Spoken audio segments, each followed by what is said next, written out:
दोस्तों इस समय पर केवल 2 एकड़ में 4 से 5 लाख रुपए का शुद्ध मुनाफा लिया जा सकता है सब्जियों की अगेती खेती करके। दोस्तों जिस तरीके से मैं सब्जियां लगाता हूं और जिन सब्जियों की खेती मैं करता हूं इस समय पर, अगर आप उसी हिसाब से उसी तरीके से उन सब्जियों की खेती करते हैं तो गारंटी से आप 4 से 5 लाख रुपए का मुनाफा ले सकते हैं 3-4 महीने के अंदर।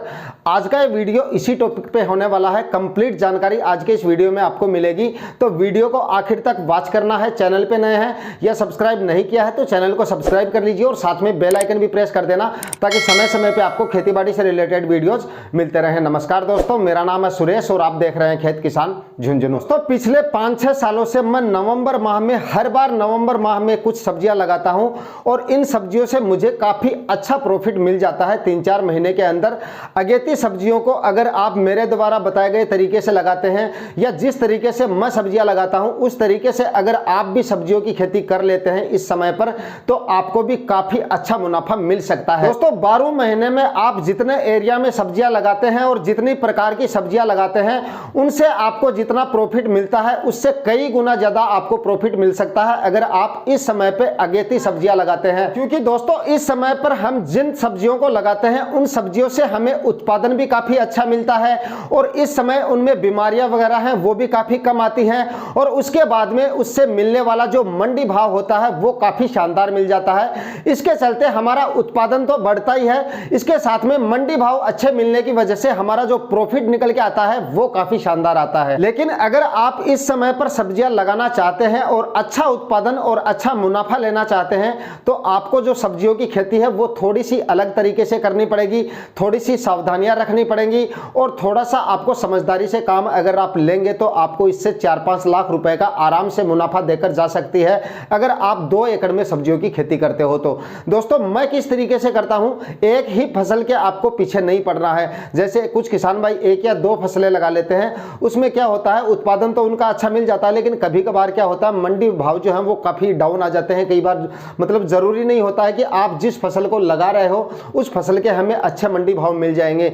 इसलिए इस समय पे बहुत सारी सब्जियां ऐसी हैं जिनसे उत्पादन तो अच्छा मिलता ही है, मंडी भाव भी उनके काफी शानदार मिल जाते हैं। तो यहां पर आपको किस तरीके से सब्जियां लगानी है, जिस तरीके से अगर आप 2 एकड़ में सब्जियां लगा रहे हो तो 2 एकड़ में आपको अलग अलग सब्जियों का चुनाव करना है, अलग अलग एरिया में अलग अलग तरह की सब्जियां लगानी है ताकि दोस्तों आगे चलकर किसी एक फसल से अगर आपका उत्पादन डाउन भी हो जाता है या किसी एक फसल से मंडी भाव डाउन भी आ जाते हैं तो बाकी की जो फसलें हैं उनसे आपका मुनाफा बढ़ सकता है। जैसे कि दोस्तों अगर आप 2 एकड़ में सब्जियां लगाने की सोच रहे हैं तो सबसे पहले हम 1 एकड़ की बात कर लेते हैं। तो 1 एकड़ में यानी कि ज्यादा एरिया में आपको उस सब्जी का चुनाव करना है या उस फसल का चुनाव करना है जिसकी डिमांड आपके एरिया में ज्यादा होती है या उसके मंडी भाव ज्यादा होते हैं, ऐसी फसल का चुनाव कर लेना है। और मैं यहां पर आपको रिकमेंड करूंगा कि आप 1 एकड़ में तरबूज लगाएं क्योंकि तरबूज का एरिया जो है वो आपको थोड़ा सा ज्यादा रख लेना है। तो 1 एकड़ में आप तरबूज की बुआई करें क्योंकि तरबूज का एरिया अगर आप कम रखेंगे तो उसके बाद में हार्वेस्टिंग के समय गाड़ी वगैरह लोड करने में भी आपको दिक्कत आएगी और उसके बाद में फरवरी मार्च माह में तरबूज के मंडी भाव जो होते हैं वो भी काफी शानदार होते हैं और तरबूज की जो डिमांड है उस समय काफी अच्छी बनी रहती है और उत्पादन जो है तरबूज का वो भी काफी शानदार मिलता है। तो यहां पर आप 1 एकड़ में जो है तरबूज लगाएं और अगर इसके अलावा आपके यहां पर अगर किसी दूसरी फसल की अगर डिमांड उस समय ज्यादा रहती है तो वहां पर आप जैसे खरबूजा लगा सकते हैं, तोरई लगा सकते हैं, तरककड़ी लगा सकते हैं, करेला लगा सकते हैं। इस तरह की फसलों की अगर आपके एरिया में डिमांड ज्यादा होती है तो वहां पर आप उस फसल का भी चुनाव कर सकते हैं। लेकिन मेरे ख्याल से तरबूज की डिमांड उस समय देश भर में हर जगह होती है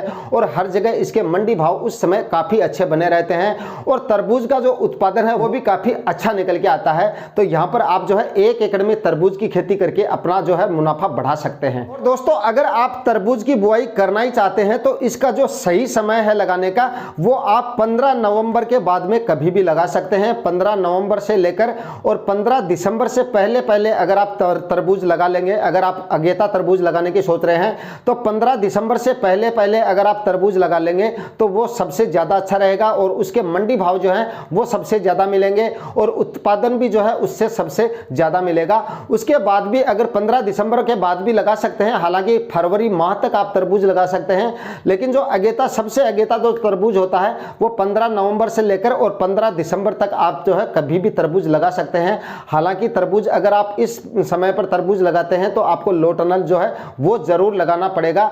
कुछ किसान भाई अगर नए हैं जिनको नहीं पता है तो उनको बताना जरूरी होता है कि यहाँ पर अगर आप सर्दियों में तरबूज लगा रहे हैं यानी सर्दियों में अगेती खेती कर रहे हैं किसी फसल की, तो यहाँ पर आपको लो टनल या क्रॉप कवर जो है वो जरूर लगाना पड़ता है। तो यहाँ पर आप जो है 15 नवंबर से लेकर और 15 दिसंबर तक तरबूज की खेती करके काफी अच्छा उत्पादन और काफी अच्छा मुनाफा ले सकते हैं। दोस्तों अब बात कर लेते हैं बचे हुए 1 एकड़ में आपको कौन कौन सी सब्जियां लगानी है और किस तरीके से लगानी है, वो हम आगे बात करेंगे। सबसे पहले हम बात कर लेते हैं कि यहाँ पर आपको 1 एकड़ में किस तरह से कौन कौन सी सब्जियां लगानी है। तो दोस्तों यहाँ पर आप जो है 4 तरह की सब्जियां लगा सकते हैं। 1 एकड़ के एरिया को आप 4 भागों में डिवाइड करके और 4 तरह की सब्जियां यहाँ पर लगा सकते हैं। सबसे पहले यहाँ पर आप खरबूजा लगा सकते हैं, उसके बाद में यहाँ पर आप तोरई की खेती कर सकते हैं, उसके बाद में यहाँ पर आप जो है तर ककड़ी भी लगा सकते हैं और एक यहाँ पर आप करेला लगा सकते हैं। ये चारों फसलें मैं हर बार लगाता हूं और इनका जो मंडी भाव है वो काफी शानदार मिलता है और इन चारों फसलों से उत्पादन भी मुझे काफी अच्छा मिल जाता है। इस समय पर अगर आप नवंबर से लेकर और जो है 15 दिसंबर तक इन सब्जियों को अगर आप लगा देते हैं तो आपको जो है काफी अच्छा मुनाफा ये फसलें जो है देकर जा सकती हैं। मेरे बताए गए तरीके से अगर आप इन सब्जियों की खेती कर लेते हैं तो आपका जो उत्पादन है वो काफी अच्छा होगा और आपका जो मुनाफा है वो काफी अच्छा बढ़कर आएगा। तो अगर आपके एरिया में खरबूजे की डिमांड अगर ज्यादा रहती है या आपके एरिया में जो है मंडियों में खरबूजे का मंडी भाव ज्यादा रहता है तो यहाँ पर आप खरबूजे का एरिया जो है थोड़ा बढ़ा सकते हैं, खरबूजे को है ज्यादा दूर में लगा सकते हैं। बाकी जो है तोरी की खेती अगर आप करें यहाँ पर तो तोरी को जो है आप नवंबर माह में न लगाकर दिसंबर माह में लगाएं, क्योंकि टेम्परेचर जो जब पाले वगैरह पड़ते हैं तो इसमें तोरी पे जो है सबसे ज्यादा असर होता है इसका। तो तोरी की खेती में आप थोड़ा सा लेट करें। बाकी सब्जियों को जो है आप नवंबर माह में ही लगा सकते हैं, तर ककड़ी को भी आप नवंबर माह में लगा सकते हैं, करेले को भी लगा सकते हैं और जो है खरबूजे की खेती भी आप नवंबर माह में कर सकते हैं। लेकिन अगर आप तोरी लगा रहे हैं तो तोरी की खेती आप दिसंबर माह में करें। दिसंबर के पहले सप्ताह में आप तोरी की बुआई कर दें, वो सर्वश्रेष्ठ रहेगा तोरी की खेती के लिए। तो आप 1 एकड़ में इन चारों सब्जियों की खेती करके भी अपना मुनाफा बढ़ा सकते हैं। लेकिन अगर यहाँ पर आप सब्जियों की खेती सर्दियों में कर रहे हैं, अगेती सब्जियां अगर आप लगा रहे हैं तो दोस्तों लो टनल के साथ साथ आपको प्लास्टिक मल्च जो है वो लगाना काफी जरूरी है। कुछ किसान भाई यहाँ पर गलती कर बैठते हैं, प्लास्टिक मल्च नहीं लगाते हैं। अकेले लो टनल से जो है पाले वगैरह पड़ेंगे, उस समय आपका टेम्परेचर जो है वो अच्छी तरह से मेंटेन नहीं होगा। प्लास्टिक मल्च आपको अवश्य लगानी है। 25 माइक्रोन की आप प्लास्टिक मल्च लगा सकते हैं। प्लास्टिक मल्च लगाकर अगर आप सब्जियों की अगेती खेती करेंगे तो आपकी जो सब्जियां वो काफी अच्छे तरीके से ग्रोथ करती रहेंगी कम टेम्परेचर में भी। दोस्तों अगर आप दिसंबर माह में सब्जियां लगाने की सोच रहे हैं तो यहां पर आपको कुछ सावधानियां रख लेनी है। कुछ किसान भाइयों की अगर जगह वगैरह खाली नहीं हो रही है नवंबर माह में और वो दिसंबर माह में अगेती सब्जियां लगाने की सोच रहे हैं तो सीड सोविंग करने से पहले आप ये जरूर ध्यान रखें, जिस समय पाले गिर रहे हो उस समय आपको सीड की बुआई नहीं करनी है, क्योंकि कुछ एरिया में पाले वगैरह गिरते रहते हैं। दिसंबर माह में पिछले लास्ट ईयर की बात करें 7-8 दिसंबर के लगभग पाले गिरने शुरू हो गए थे। 3-4 दिन तक लगातार पाले गिरे थे, 7-8-10 तारीख तक। तो अगर आपके एरिया में दिसंबर माह में अगर आप सब्जियां लगा रहे हैं और जिस समय पाले गिर रहे हैं उस समय सीड की बुआई करने से बचें। 2-3 दिन का इंतजार कर लें, उसके बाद में जो है आप सीड की बुआई करें, क्योंकि जब पाले वगैरह गिरते हैं तो ऐसा नहीं है कि एक बार गिरने शुरू हो जाते हैं तो कंटिन्यू गिरते रहते हैं। पाले गिरेंगे तो वो 3-4 दिन तक गिरकर और उसके बाद में बंद हो जाते हैं। तो जब पाले ना गिर रहे हो उस समय आपको बीज की बुआई करनी है। अगर पाले गिर रहे हैं और उस समय अगर आपने बीज की बुआई कर दी तो आपके सीड में जो है जर्मिनेशन में दिक्कत आ सकती है, जर्मिनेशन रेट घट भी सकती है। अगर जर्मिनेशन हो भी जाती है तो प्लांट वहां पर जो है काफी दिनों से जर्मिनेशन होती है। एक बार सर्दियों में अगर जर्मिनेशन रुक जाती है तो उसके बाद में 15-15, 20-20 दिन तक आपके सीड की जो है जर्मिनेशन नहीं हो पाती है। ऐसे समय पर आप सीड सोविंग करने से बचें और यही आपको मुख्य तरह सावधानियां रखनी है। दोस्तों अगर आप नवंबर और दिसंबर माह में मेरे बताए गए तरीके से इन सब्जियों की खेती करते हैं तो आपका जो मुनाफा है वो काफी इंक्रीज होने वाला है।